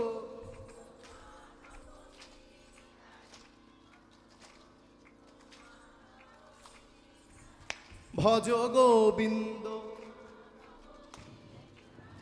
জয় কেশব মাধব বংশীধারী, জয় কেশব। তোমরা কি ভালো গাইতে পারো, কি সুন্দর করে গাইছে। আমার কমিটির দাদারা তো বলেনি যে এখানকার মায়েরা ভালো গাইতে পারে। যদি আমায় বলতো তাহলে গাড়ি ভর্তি করে এদেরকে আনতাম না। সত্যি তোমাদের দিয়ে আমার হয়ে যেত। হাত তুলে ভজ গোবিন্দ মাধব গিরিধারী, হরি বল। গোবিন্দ মাধব গিরিধারী, জয় কেশব মাধব বংশীধারী, জয় কেশব মাধব বংশীধারী, হে গোপাল রাধে কৃষ্ণ গোবিন্দ গোবিন্দ, হে হে গোপাল। গোপাল রাধে কৃষ্ণ গোবিন্দ গোবিন্দ। আরেকটা কথা বলি, আমার কমিটির কাকুরা তোমাদের জন্য ভিক্ষার ঝুড়ি হাজির করছে তোমাদের সামনে। তোমাদের যার কাছে যেমন আছে তোমরা গোবিন্দ সবাই একটু দান করো মা, কারণ আমি জানি এই যে এত বড় বড় কীর্তনীয়রা তোমাদের এখানে আসছেন, আমি হলাম মনে হয় যত কীর্তনী আছে আমি সব থেকে ছোট, আর আমারই প্রথম দিন, ছোট দিয়েই শুরু হলো, ছোট থেকে বড়। যাই হোক, আমি অনেক ছোট তোমাদের ঘরের ছেলে, আমি তোমাদের ছেলে হয়েই বলবো যে অনুষ্ঠান কিন্তু সম্পূর্ণ ভিক্ষার অনুষ্ঠান, ভিক্ষা ছাড়া কিন্তু ভগবানের কোনো সেবা হয় না। তাই তোমাদের যার যেমন সামর্থ্য, আর মায়েদের তো কোনো চিন্তাই নেই, চিন্তা আছে? মায়েরা সব লক্ষ্মীর ভান্ডার, সব বসে আছে, আমার মাও পায়, জানি তাই। তাই তোমাদের যার কাছে যা আছে তোমরা একটু দিয়ে দাও, তবে 1 টাকা 2 টাকা কেউ দেবে না, 1 টাকা 2 টাকা দেবে না, একটু বেশি করে দাও, 100 টাকা 500 টাকা 1000 টাকা। এই মাসে 500 টাকা দিলে পরের মাসে 1000 টাকা লক্ষ্মীর ভান্ডারে ঢুকে যাবে। আর যারা টাকা এনে টাকা না দিয়ে বাড়ি যাবে, বাড়ি যেতে যেতে সেই টাকা কিন্তু পকেট মার হয়ে যাবে। সবাই দেবে তো? হরি বল। গোবিন্দ মাধব গিরিধারী, ভজ গোবিন্দ মাধব গিরিধারী, জয় কেশব মাধব বংশীধারী, জয় কেশব মাধব বংশীধারী, ভজ গোবিন্দ মাধব গিরিধারী, ভজ গোবিন্দ নিতাই গৌর হরি বল। ভজ গোবিন্দ মাধব গিরিধারী, ভজ গোবিন্দ মাধব গিরিধারী। রাধে। এইবার কি হলো, মায়েরা যখন দেবে একদম কথা বলবে না, চুপচাপ দিয়ে যাও, আর মিলনটা ভালো করে দেখে নাও। একদম শেষ পর্যায়ে চলে এসেছি, আর 5 মিনিট আছে, 5 মিনিট। রাধে, আর 5 মিনিট, বেশি আগে করে নিলে হবে না, ঠিক আছে? দিক না, আস্তে আস্তে দিক। হরি বল। রাধে। আচ্ছা, এইবার কি হলো দেখে নাও। বিদ্যাপতিকে সঙ্গে করে নিয়ে যখন যাচ্ছে, আর বিদ্যাপতি খুব নাচতে নাচতে যাচ্ছে, আর যদি না নাচে তাহলে তো সর্ষের দানা পড়বে না। খুব নাচতে নাচতে বিদ্যাপতি যাচ্ছে, আর যত লাফালাফি করছে তত কিন্তু সর্ষে, এই লাফাও জামাই, লাফাও জামাই, জামাই যত লাফায় আর জামাইয়ের কাপড় থেকে সর্ষের বীজ তত মাটিতে পড়ে। জামাই একটু লম্বা হলে ভালো হতো না? জয়নি তাই। আমি এখন আছি খোকা, কিছুদিন পরে হব দাদা, তার কিছুদিন পরে হব কি জামাই, তার কিছুদিন পরে হব বাবা, তার কিছুদিন পরে হব শ্বশুর, আর তার কিছুদিন পরে হব দাদু। রাধে। এইবার বিদ্যাপতিকে সঙ্গে করে নিয়ে ওই গুফার সামনে এসে, এসো জামাই তোমার বাঁধন খুলে দি। এইবার বিদ্যাপতির চোখের বাঁধনটা খুলে দিল। যেই চোখের বাঁধন খুলে দিয়েছে, আর সঙ্গে সঙ্গে বিদ্যাপতি ওই গুফার মধ্যে নীলমাধবকে দর্শন করছেন। হে কৃষ্ণ করুণা সিন্ধু দীনবন্ধু জগৎপতে, গোপেশ গোপিকা কান্ত রাধাকান্ত নমো। প্রাণ ভরে নীলমাধবকে দর্শন করলেন বিদ্যাপতি। এমন সময় স্বয়ং নীলমাধব বিদ্যাপতিকে আদেশ দিচ্ছেন, বিদ্যাপতি যাও, তুমি গিয়ে রাজা ইন্দ্রদ্যুম্নকে নিয়ে এসো। ওই আদেশ পেয়ে বিদ্যাপতি ললিতার কাছে এসে বলছে, ললিতা, ললিতা তুমি চিন্তা করো না, আমি কিছুদিনের জন্য বাড়ি যাচ্ছি, আমি বাড়িতে যাব, আবার তোমার কাছে ফিরে এসে তোমাকে স্ত্রীর মর্যাদায় আমি আমার রাজত্বে ফিরিয়ে নিয়ে যাব। স্বামী তুমি আসবে তো? চিন্তা করো না, আমি ঠিক তোমার কাছে আসব। এইবার ললিতাকে বাড়িতে রেখে বিদ্যাপতি চলে যাচ্ছেন কোথায়? বিদ্যাপতি চলিলেন অবন্তী নগরে, বিদ্যাপতি চলিলেন অবন্তী নগরে, বিদ্যাপতি চলিলেন অবন্তী নগরে, বিদ্যাপতি চলিলেন অবন্তী নগরে, আবার তথা যাইয়া রাজারে দণ্ডবত করে, তথা যাইয়া রাজারে দণ্ডবত করে। অনেক ভাগ্যরে ফলে ওহে রাজা মশাই, পেলাম আমি সন্ধান নীলমাধব আছে কোথায়। অনেক ভাগ্যের ফলে ওগো রাজা মশাই, বহু ভাগ্যে পেলাম আমি নীলমাধব আছে কোথায়। মহারাজ, মহারাজ, আমি এসে গিয়েছি। রাজা ইন্দ্রদ্যম্ন চমকে উঠলেন, বিদ্যাপতি, বিদ্যাপতি, তুমি ফিরে এসেছো বিদ্যাপতি। আমি জানতাম, আমার বিশ্বাস, আমার গর্ব তোমাকে নিয়ে, যে কেউ পারুক বা না পারুক একমাত্র নীলমাধবের সন্ধান তুমি দিতে পারবে। বলো বিদ্যাপতি, কোথায় সে নীলমাধব? মহারাজ, নীলমাধবের সন্ধান তো আমি পেয়েছি, কিন্তু আপনার চরণে আমি একটা বড় অন্যায় করে ফেলেছি। অন্যায়? কি অন্যায় করেছ? না মহারাজ, আপনাকে না জানিয়ে আমি বিশ্বাবসুর একমাত্র মেয়ে ললিতাকে বিবাহ করেছি। তুমি বিবাহ করেছ? হ্যাঁ মহারাজ, আপনি আমায় ক্ষমা করে দিন। বিদ্যাপতি, নীলমাধবের সন্ধান করার জন্য তুমি যদি তাকে বিবাহ করে থাকো, তাহলে তুমি কোনো চিন্তা করো না, আমি তোমায় অনুমতি দিলাম। যাকে তুমি বিবাহ করেছো তাকে সসম্মানে তুমি রাজবাড়িতে নিয়ে এসো। এইখানে তোমাদের বলে রাখি মায়েরা, উঠো না, উঠো না, বসো একটুখানি, 5 মিনিট হয়ে গেছে, 5 মিনিট। তোমরা যারা পুরীধাম বেড়াতে যাও, পুরীধাম গেলে তোমরা ভালো করে দেখতে পাবে যে পুরীধামে 2 রকমের পান্ডাকে আমরা দেখতে পাই। 2 রকমের পান্ডা রয়েছে পুরীধামে। কেউ রান্না করে, কেউ জগন্নাথের পূজা করে, কেউ ধ্বজা পাল্টায়, তাই না? তাদের কিন্তু প্রত্যেকের ডিপার্টমেন্ট ভাগ করা আছে। যারা রান্না করবে তারা কিন্তু রান্নাই করবে, তারা কখনো জগন্নাথের পূজা করতে পারবে না। আবার যারা জগন্নাথের পূজা করে তারা কিন্তু কখনো জগন্নাথের ভোগ রান্না করতে পারবে না, তাদের কাজ ওই পূজাই করা। এরকম ডিপার্টমেন্ট ভাগ করা আছে।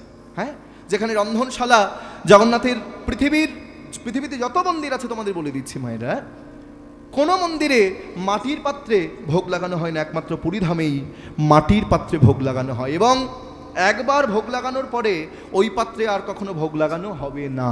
প্রতিদিন 56 ব্যঞ্জনের ভোগ রান্না হয় জগন্নাথের মন্দিরে, এবং যাদের কাজ রান্না করা তারা রান্নাই করে যাবে। যাদের কাজ কাঠ দেওয়া, বাইরে থেকে কাঠ দেবে, জল দেবে, তারা কিন্তু ভেতরেও ঢুকতে পারবে না। এবং আরো বলে দিচ্ছি, জগন্নাথ দেবের ভোগে কিন্তু আলু দেওয়া হয় না। আলু আলু আলু লাগে না, ফুলকপি লাগে না, বাঁধাকপি লাগে না, গাজর, ভেন্ডি কিছুই দেওয়া হয় না, এগুলো জগন্নাথের ভোগে লাগে না। হরি বল। তাহলে 2 রকমের পান্ডা দেখতে পাই। 2 রকমের পান্ডা সৃষ্টি হলো কি করে এটাও তোমাদের বলে দিই। ওই ললিতার গর্ভ থেকে যাদের জন্ম হলো, ললিতা হচ্ছে শবর, ললিতার থেকে যাদের জন্ম হলো তাদের কাজ কিন্তু রান্না করা আর ধ্বজা পাল্টানো। আর রাজা ইন্দ্রদ্যুম্নের মেয়ের গর্ভ থেকে যাদের জন্ম হলো, ইন্দ্রদ্যুম্নের মেয়ে হচ্ছে ব্রাহ্মণ, তার গর্ভ থেকে যাদের জন্ম হলো তাদের কাজ জগন্নাথের পূজা করা। এই 2 রকমের পান্ডা কিন্তু পুরীধামে দেখা যায়। হরি বল। এইবার হাজার হাজার ব্রাহ্মণ, হাজার হাজার বৈষ্ণবকে সঙ্গে করে নিয়ে রাজা ইন্দ্রদ্যুম্ন চলেছেন কোথায়? বিদ্যাপতিকে সঙ্গে করে নিয়ে চলেছেন সেই গুফার কাছে। হ্যাঁ, আজ চলিতে চলিতে পথে নীলমাধব বলি ডাকে। আজ চলিতে চলিতে পথে আর নীলমাধব বলি ডাকে। বলে কোথায় আছো নীলমাধব আজো? বলে কোথায় আছো নীলমাধব আজো? ওরে কোথায় আছো নীলমাধব আজো? কোথায় আছো নীলমাধব আজো? বলি ব্রাহ্মণ বৈষ্ণব সঙ্গে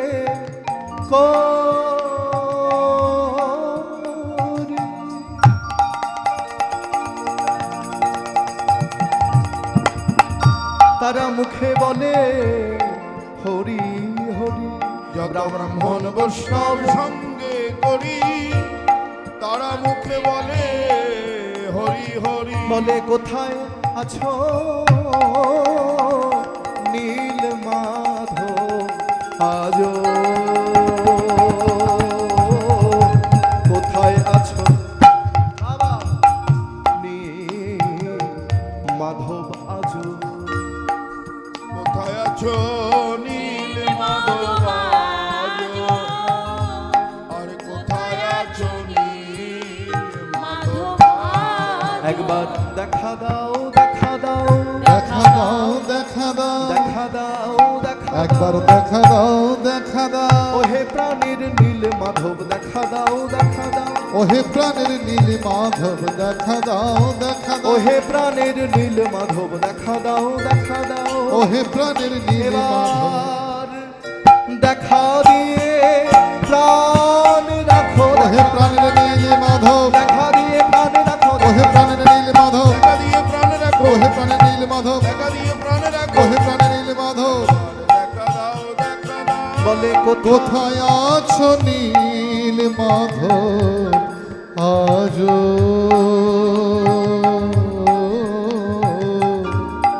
কোথায় আছো নীল মাধব আজো।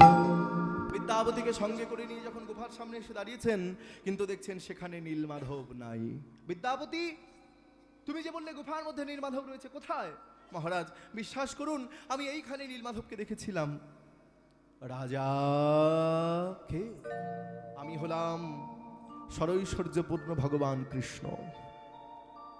আমি তোমাকে নীলমাধব রূপে দেখা দিতে চাই না, আমি তোমাকে জগন্নাথ রূপে দেখা দেব।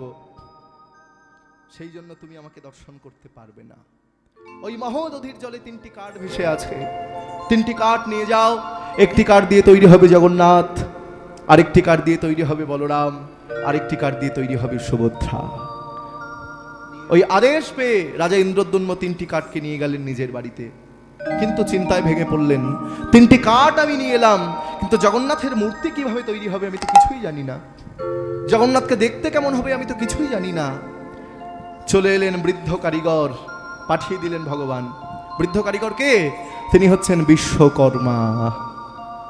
বিশ্বকর্মা এসে বলছেন, মহারাজ আমি আপনার জগন্নাথের মূর্তি তৈরি করে দেব, তুমি পারবে? তুমি তো বৃদ্ধ। বলে, মহারাজ আমি পারবো, তবে আমাকে একটা বড় ফাঁকা ঘর দিতে হবে, যে ঘরের কোনো জানালা থাকবে না, যে ঘরের একটি মাত্র দরজা থাকবে। আমাকে 21 দিন সময় দিতে হবে, 21 দিনের আগে কেউ যেন ওই ঘরের দরজা না খোলে। বেশ, তাই হোক। একটা ফাঁকা ঘর দিল, 3টে কাঠ দিয়ে দিল, আর বিশ্বকর্মা ওই ঘরের দরজা বন্ধ করে এইবার শুরু করলো জগন্নাথের মূর্তি তৈরি করা। প্রতিদিন ঠক ঠক ঠক ঠক শব্দ হয়। রানী গুন্ডিচা, গুন্ডিচাকে এই জগন্নাথ মাসির বাড়ি যায়। তোমরা বলো জগন্নাথ মাসির বাড়ি যাচ্ছে, জগন্নাথের মাসি হচ্ছে এই গুন্ডিচা। জগন্নাথের রথের নাম কি এটাও বলে দিই তোমাদের। জগন্নাথের রথের নাম হচ্ছে নন্দী ঘোষ, বলরামের রথের নাম কি তালধ্বজ বা হলধ্বজ, সুভদ্রার রথের নাম কি দর্পদলন বা দেবদলন। জগন্নাথের রথের চাকা হচ্ছে 16টি, বলরামের রথের চাকা হচ্ছে 14টি, সুভদ্রার রথের চাকা হচ্ছে 12টি। গুন্ডিচাক্ষং মহাযাত্রা যে পশ্যন্তি ভবনং মুদনিতা সর্বপাপ বিনির্মুক্তাস্তে জান্ডি ভবনং মম। ওই রথযাত্রার সময় তুমি যদি জগন্নাথের রথের দড়িকে একবার স্পর্শ করতে পারো, তাহলে সারা জীবন ধরে তুমি যত পাপ করেছ সমস্ত পাপের বিনাশ হয়ে যাবে। কিন্তু এখানে বলছেন তুমি যদি পুরীধাম না যেতে পারো, তোমার যাবার দরকার নাই। তোমাদের গ্রামে, তোমাদের পাড়ায় ছোট্ট ছোট্ট ভাই বোনেরা যে ছোট্ট ছোট্ট রথ বের করে, তুমি যদি পুরীর অনুভব নিয়ে ওই ছোট্ট রথের রশিকে স্পর্শ করতে পারো, তাহলে পুরীধামের রথের দড়িকে স্পর্শ করলে যে পূর্ণ হয়, ওই ছোট্ট রথের দড়িকে স্পর্শ করলে সেই একই পূর্ণ অর্জন হয়ে যায়। হরি বল। তো এইবার ওই ঠক ঠক ঠক শব্দ হয়। গুন্ডিচা প্রতিদিন কান পেতে শোনে ঘরের মধ্যে। 1 দিন 2 দিন 3 দিন করতে করতে 14 দিন হয়ে গেল। ঠিক 15 দিনের মাথায় ওই ঠক ঠক শব্দ আর হয় না। গুন্ডিচা মনে মনে ভাবছেন সর্বনাশ, ঠক ঠক শব্দ হচ্ছে না। বৃদ্ধ কারিগর তাহলে কি মারা গেল? মহারাজ, মহারাজ শিগগিরই চলুন, শিগগিরই চলুন, মহারাজ শিগগিরই চলুন। মনে হয় বৃদ্ধ কারিগর না খেয়ে না ঘুমিয়ে সে মনে হয় মারা গেছে। কিন্তু রানী তুমি এত ব্যস্ত কেন হচ্ছ? সে বলেছিল 21 দিনের আগে ঘরের দরজা খোলা যাবে না, সবে মাত্র 14 দিন হয়েছে, এই 14 দিনে আমি দরজা খুলে ফেলবো। না মহারাজ, আমি কোনো কথা শুনতে চাই না, আপনি এক্ষুনি দরজা ভাঙুন। রানীর কথা শুনে যেই না ঘরের দরজা খুলে ভেঙে ফেললো, কোথায় সেই বৃদ্ধ কারিগর? ঘরের মধ্যে দেখলো কেউ নাই, কিন্তু তিনটি অসম্পূর্ণ মূর্তি পড়ে রয়েছে। তিনটি অসম্পূর্ণ, পূর্ণ নয়, অসম্পূর্ণ মূর্তি। একজন জগন্নাথ, একজন বলরাম, একজন সুভদ্রা। কিন্তু এ কেমন মূর্তি? বড় বড় চোখ, হাতগুলো সংকুচিত, পা নেই। ভগবান, এ তোমার কেমন রূপ? এটাই কি তোমার সেই জগন্নাথের রূপ? এই রূপেই কি তুমি পূজিত হতে চাও? সেই সময় ভগবান আবার আদেশ দিলেন, বিদ্যাপতি, এই হচ্ছে আমার জগন্নাথের রূপ। কিন্তু প্রভু, তোমার অনেক রূপ আমরা দেখেছি, নৃসিংহ রূপ দেখেছি, বরাহ রূপ দেখেছি, কত রূপ দেখেছি, কিন্তু এ তোমার কেমন রূপ? চোখগুলো বড় বড়, হাত পা সংকুচিত, তোমার পা নেই, চরণ নেই। তখন জগন্নাথ বলছেন, শোনো, এটা আমার কোন রূপ জানো? এটা আমার কোন মূর্তি জানো? এটা হচ্ছে রাধা প্রেমের বিগলিত মূর্তি। আমি রাধারানীকে কত ভালোবাসি, রাধারানীর প্রেমের মূর্তি হচ্ছে এই জগন্নাথের মূর্তি। এটা তোমরা জেনে নিলে মায়েরা। জগন্নাথকে আমরা দেখবার জন্য ছুটে যাই, ওই বড় বড় চোখ দিয়ে সে কিন্তু সবাইকে দেখতে পাচ্ছে। ওই জগন্নাথের মূর্তি হচ্ছে রাধা প্রেমের বিগলিত মূর্তি। বলো রাধা রানী কি? বেশ, তাহলে জগন্নাথকে প্রতিষ্ঠা করবে কে? চলে গেল ব্রহ্মাকে আনতে। কে আনতে গেল? রাজা ইন্দ্রদ্যম্ন। এখানে কয়েক যুগ কেটে গেল। পুরীধামের মন্দির বালির নিচে চাপা পড়ে গেল। আর ওখানকারই একজন রাজা, তার নাম কালমাধব, তিনি যখন যাচ্ছিলেন আর ঘোড়া পায়ে লেগে হোঁচট খেয়ে যেই পড়ে গেল, এমন সময় মনে মনে চিন্তা করলো যে একটা উঁচু জায়গা, তাহলে কিছু তো একটা এর মধ্যে আছেই। এইবার যখন বালি খনন করা হলো, খনন করে দেখলো সেখানে একটা বিশাল বড় মন্দির। এমন সময় ব্রহ্মাকে নিয়ে ওই রাজা ইন্দ্রদ্যম্ন চলে এলেন। কালমাধব বলছেন, এই মন্দিরকে আমি আবিষ্কার করেছি, এটা আমার মন্দির। আর রাজা ইন্দ্রদ্যম্ন বলছেন, এই মন্দির আমি সৃষ্টি করেছি, এটা আমার মন্দির। ব্রহ্মা বলে, শোনো কালমাধব, এই মন্দির রাজা ইন্দ্রদ্যম্ন নিজে হাতে বিশ্বকর্মাকে দিয়ে তৈরি করিয়েছে। বেশ, তাহলে ব্রহ্মা জগন্নাথের মূর্তিকে প্রতিষ্ঠা করলেন এবং জগন্নাথের ভোগ রান্না করবার জন্য ব্রহ্মা সেই যে রন্ধনশালায় আগুন জ্বালিয়েছিলেন মায়েরা, এটাও তোমরা জেনে রাখো, সেই যে আগুন জ্বালিয়েছিলেন প্রথম, সেই আগুন আজও কিন্তু সেখানে জ্বলছে। যখন জগন্নাথের ভোগ রান্না হয়, নতুন করে কিন্তু কাঠ দেবার সময় আগুন দেওয়া হয় না, ওই কাঠ দিলেই কিন্তু আগুন ধরে যায়। সেই যে ব্রহ্মা আগুন জ্বালিয়েছিলেন, সেই আগুন রন্ধনশালায় আজও জ্বলছে। সব কিন্তু জগন্নাথের অপার কৃপা, করুণা, দয়া। তা জগন্নাথকে বাসুদেব ঘোষ কহে জোর করি হাত, যেই গৌর সেই কৃষ্ণ, সেই হচ্ছেন জগন্নাথ। বলো জয় জগন্নাথ দেব কি, বলরাম জি কি, সুভদ্রা মাইয়া কি। আমার খুব ভালো লাগলো তোমাদের পেয়ে। তোমাদের ছেড়ে যেতে ইচ্ছে করছে না, কিন্তু যেতে হবে। অনেকক্ষণ এই আমি 3 ঘন্টার উপরে কীর্তন করি না, কিন্তু 11:30 পৌনে 12টা হতে গেল। হ্যাঁ, তোমরাও বাড়ি যাবে, আমারও কাল সকালে কীর্তন আছে, আমিও চলে যাব। আর